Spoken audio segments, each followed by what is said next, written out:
As part of the recent Financial Services Development Council Practitioner Speakers Series, hosted by the Open University of Hong Kong, Mrs. Florence Yip, Asia-Pacific tax leader of financial services at PricewaterhouseCoopers, spoke on the Belt and Road Initiative.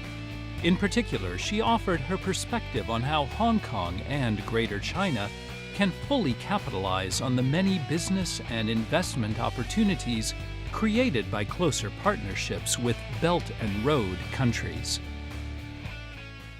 Today I'm going to share with you quite a slightly different topics called Belt and Road. But before I start my presentation, maybe I could ask the audience here. I see many young faces here. May I ask who are not students in the finance accounting faculty?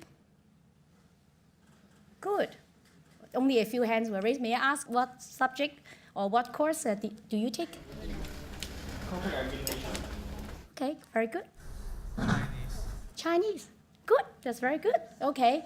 I really admire and respect people who, of course, as a young person, you always need to balance between dreams and reality. But on the other hand, you are your own master. You can make your dream into reality. Now, no matter what subject that you learn over the 3 or 4 or 5 years at university, your future XX years. Now, science says now we can live up to 120 years. So maybe you have another 100 years to live. So maybe the next half of the 100 years, 50 years, or another 50 years to learn. Now, things are changing. When I was at your age, I only knew about Silk Road. There was no Belt and Road Initiative. But now I'm standing here to share with you my experience and my insight and my questions about the Belt and Road and Initiative. Before I delve into that, I just give you I would say a helicopter view or high-level review of what Belt and Road is. Now, first of all, China, since it's opening up in the late 78 to 79, and it's the first opening up of China after the Cultural Revolution. Many of you were not born yet. Okay, China has opened up for like 30 years. Now, for many years, China's GDP growth has been at a steady growth rate of between 10%. You know, we have seen more than 10% before, but recent years it has dropped to below 7%, but it's still at a very staggering level of like very high level, 6.9. When you look at Japan, it's a negative percentage. Singapore's negative percentage. Now, so in China, after so many years of high growth, China's actually the wealth was, if you ask me, there was a good supply of cheap labor and cheap land and cheap natural resources. So in return, China accumulated wealth. At the same time, accumulated a large population of highly productive workforce, and also I would say some low to middle level of manufacturing know-how and machinery, etc. So if China need to continue its growth, it would need to find new markets. Now, of course, there are a good level of internal consumption level in China. After all, China has 1.3 billion people. But however, there would be certain saturated level in the future, right? So there need to be export. So China would want to, at the same time, stimulate not only the export, but also outbound investment. Now, that also leads to another very important topic of the China national policy, that is internationalization of RMB. Now, for some of you might be aware that RMB has effective in October this year become one of the SDR. Currency, right? One of the 5 SDR currencies, right? So it's a hard and long road for China to achieve over the past 30 years, before many of you were born, to from such a backward country into the second largest economy in the world. We should be very, very proud of China's accomplishment, despite of many of its shortcomings. Now, so in addition to export of productivity, workforce, and resources, there's also an incentive or requirement or need for the outbound investment of China's surplus capital. China has a huge foreign exchange and also has a huge reserve. The China Sovereign Wealth Fund, actually I've looked at the table of the Sovereign Wealth Fund league table. Now, by the way, PwC has a special practice called Sovereign Wealth and Pension Fund. Last week I was in Sydney and we had a conference with the top 40 such fund tax directors in Sydney.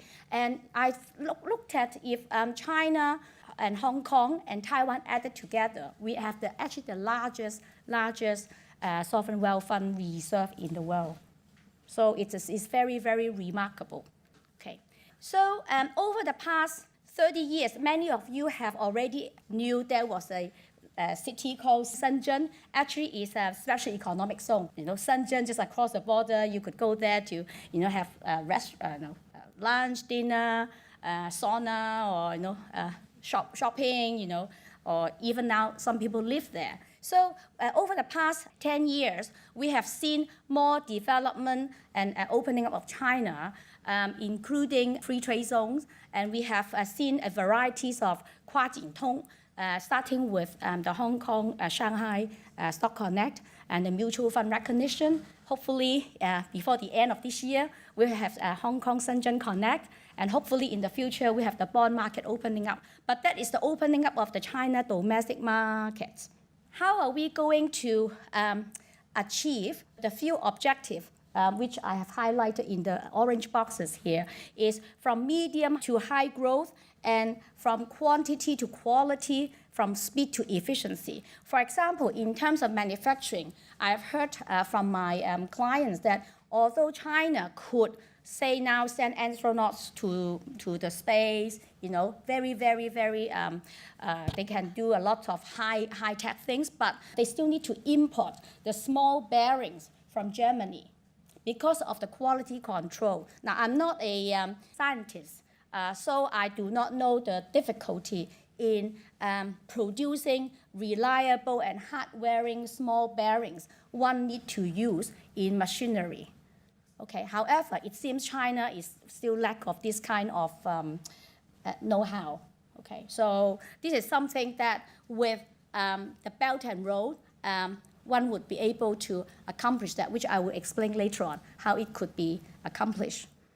Now, it's a little bit of geography. Now, for those of you, I'm sure all of you have watched news or gone to the internet very often, so you already have heard of this many, many times. So for the Belt and Road, it covers the sea route and also the land route. So about 65 countries are to be covered.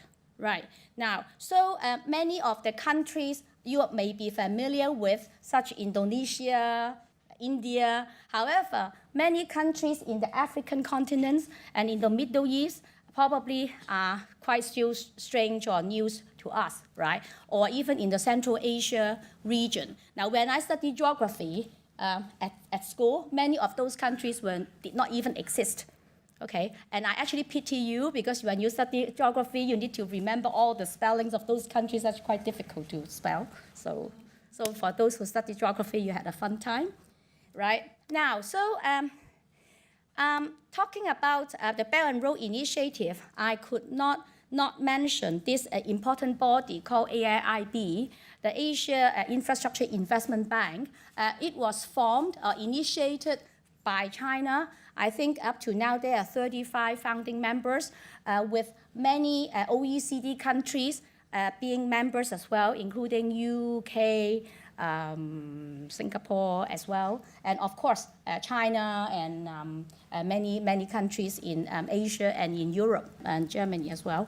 So with AIIB, this is a map showing the 65 countries. You can see it covers a vast number of countries. Of course, what is missing from the map is the United States and Japan. So you could see there are a lot of countries involved. So in the future, when you plan your vacation, you may take it as a target to cover as many Belt and Road countries as possible. Now, there are some sound bites here, which I found very fascinating. The 65 countries included in the Belt and Road actually cover 1/3 of the global economy. 1/3 of the global economy. This is tremendous, right?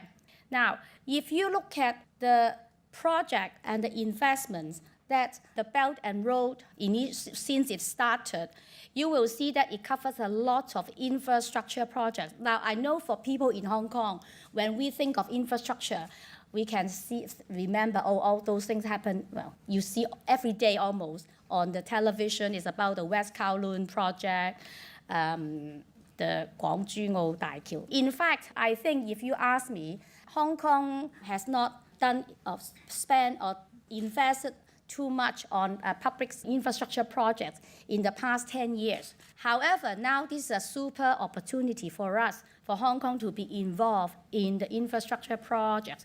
The reasons being, I will explain in the next slide.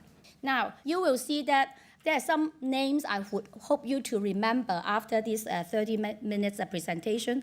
One is AIIB, another one is China Development Bank, and the Export-Import Bank of China. Now, in China, other than the People's Bank of China, which is the central bank, actually there are 3 state policy banks: the China Development Bank, the Exim Bank, Export-Import Bank, and the Agriculture Development Bank.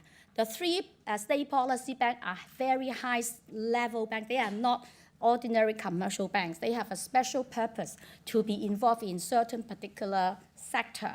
So the China Development Bank and the Exim Bank both have presence in Hong Kong. In fact, many of the Chinese banks have set up presence in Hong Kong, and in addition to the Chinese banks, of course, we also have lots of banks from OECD countries and from non-OECD countries set up in Hong Kong. So many of them are directly or indirectly involving in the Belt and Road initiative already.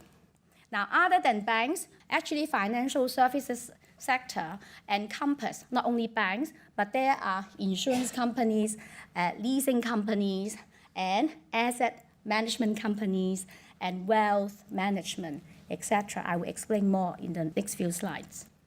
Now, in terms of the money, the funding to spend in the Belt and Road Initiative, where does the money come from?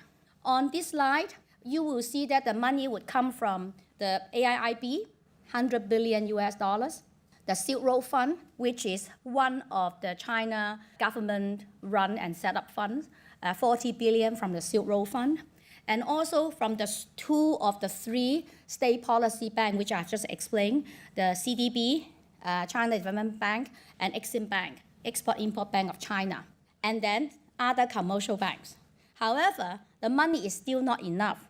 If you can see the projected capital required for the Belt and Road Initiative, over the 10 years from 2015 to 2025, the amount required would be $10 trillion. Out of this, only a small portion, about 15%, would come from the few sources that I have just explained. Okay, so where does the remaining 85% come from? So that would come from other funding sources. Now, let me explain to you where those money will or can come from or may come from. So in addition to monies from the 4 types of, banks or Silk Road Fund or Sovereign Wealth Fund, the PPP model is also highly recommended or promoted. The PPP is public-private partnership. So that means certain government, for example, Indonesian government or Hong Kong government or Australia government, so government and the private sector, they together would form a business venture together. Now, of course, in the process, there could be fundraising.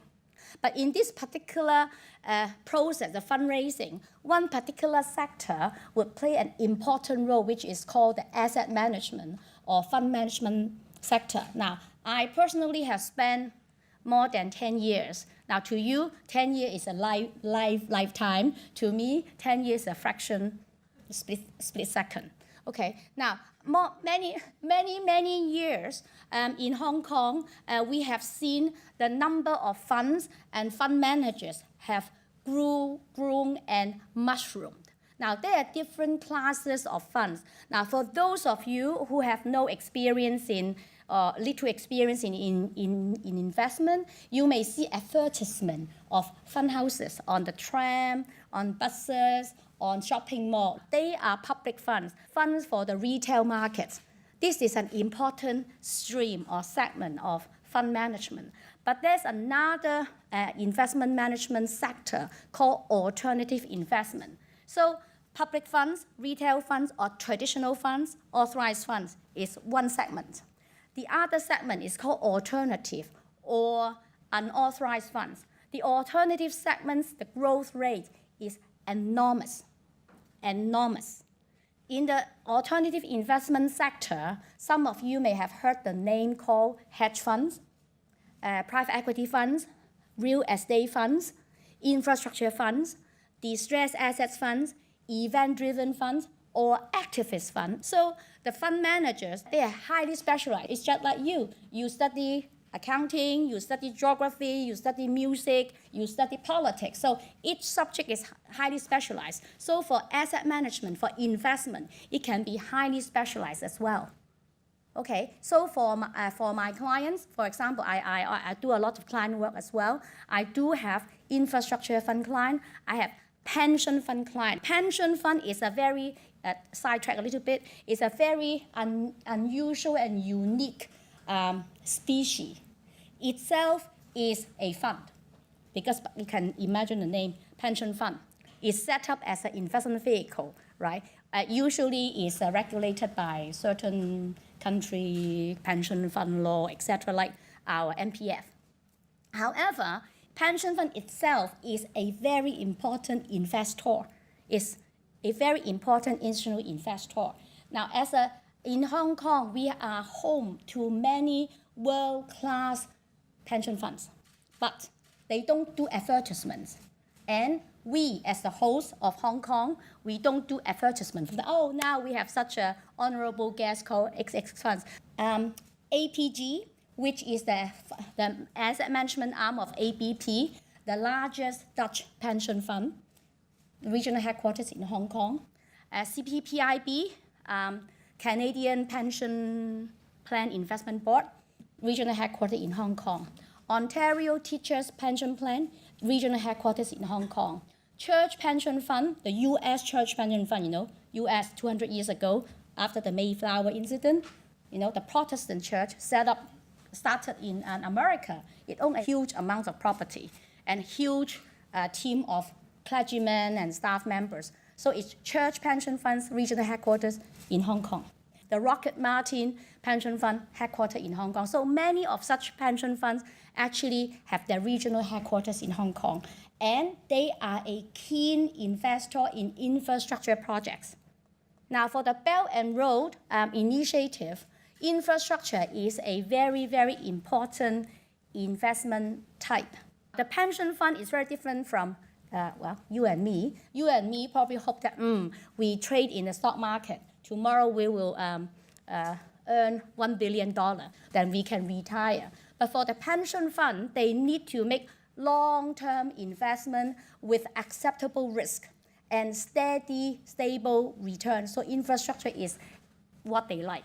So examples in Indonesia, so there are different infrastructure projects in Indonesia required by the government. So hopefully in the Belt and Road Initiative, with China involvement and other commercial enterprises from all over the world, including those from China, they could participate in the development of Indonesia. Now, what can we do in Hong Kong? Okay, now you might have heard this term, superconnector, a few times. You might wonder, what does it mean to me? I have explained, try to highlight a few examples on the boxes here.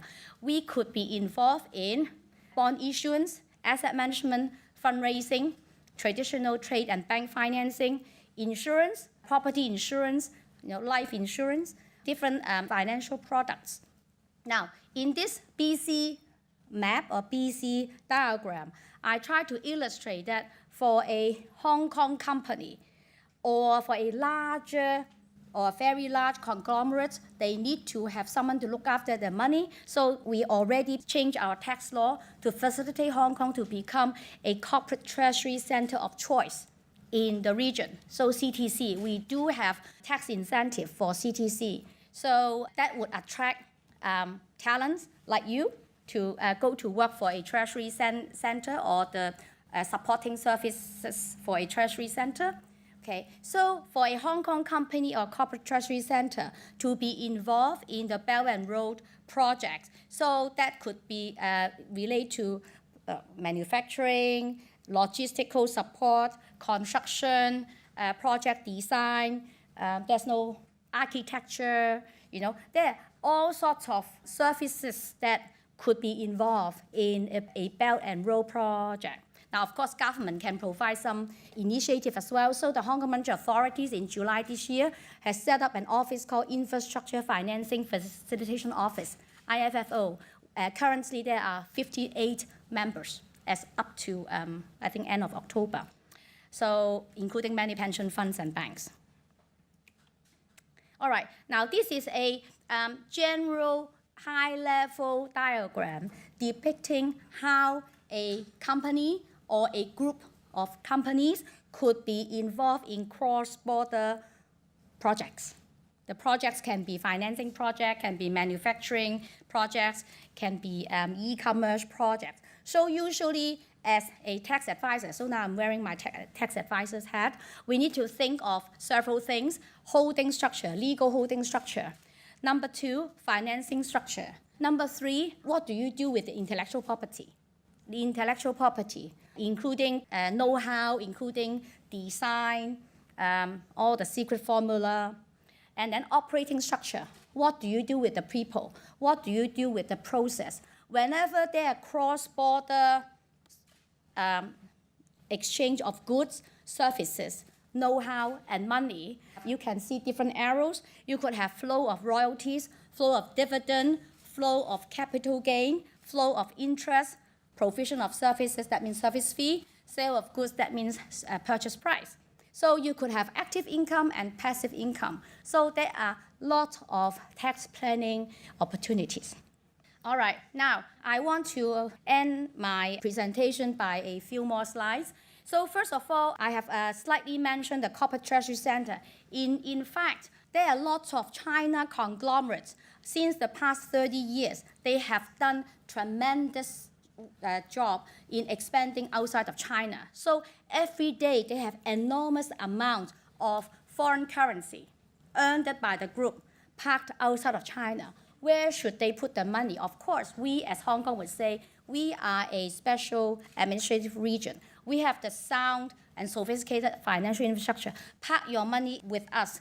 We are very, very good. Okay, so we have this Corporate Treasury Center initiative, and we are seeing lots of China conglomerates are setting up CTC in Hong Kong.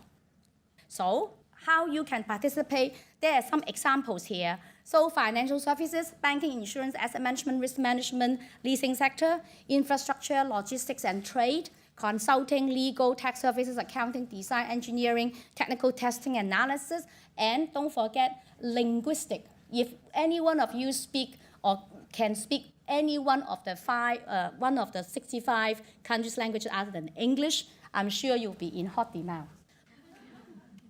Okay, so to recap, I would really think that Belt and Road is not only for, say, people like Florence Yip, or people like Bonnie, or people like Agnes, or people like who have already got a job, already working. Belt and Road is a long-term initiative. There should be plenty of opportunities for all of you here and all your friends and also your other friends. So I hope that you will find this sharing session informative.